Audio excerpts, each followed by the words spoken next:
So I'm working on this idea that, like, demons leave grimoires in the real world, in a contemporaneous fantasy setting world, right? The idea here being, like, demons just can't go to the material plane. There are, like, treaties against that. And even a demon respects a treaty. They're like fucking human. So what they do is they leave, like, books of magical secrets somewhere where people with ambition might find them, and be filled with spells that gradually lead you down a path of corruption. Might be things like, little sacrifices to bring you extra luck, or cause pain to your enemies, and to, like, force people to fall in love with you, or be bound to your service. Like, some genuinely quite dark stuff. All designed to feed your ego, because the last spell, or at least they're probably clever enough not to make it the actual last spell in the book, but the last spell that you're likely to be using, the last spell is a spell to summon and bind a demon to your service, probably like a succubus or something, so you'd be more likely to do it. By the time you've gotten that far into your journey, your ego has been stoked to the point that you're like, oh, of course this is going to work. Of course, while it does actually summon a demon, it does not in fact bind them.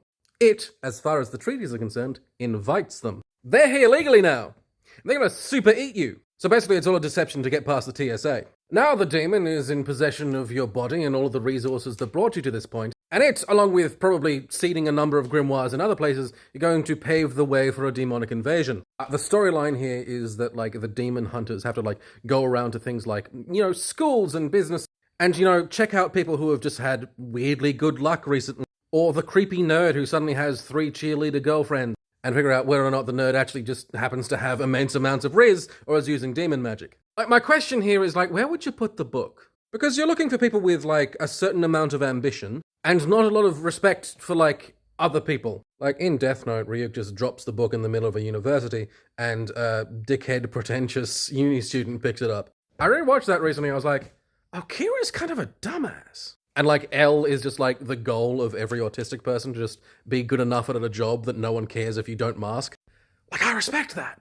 Also, I do like the idea of, like, a wizard character or, like, a D&D warlock character, like, based on this idea, and, like, when they get, like, powerful enough to summon something, it goes badly. You'd really want to work that one out with your DM first, though. So, I found this magic book at the men's bathroom at a gentleman's club, and, like, I think it might be evil?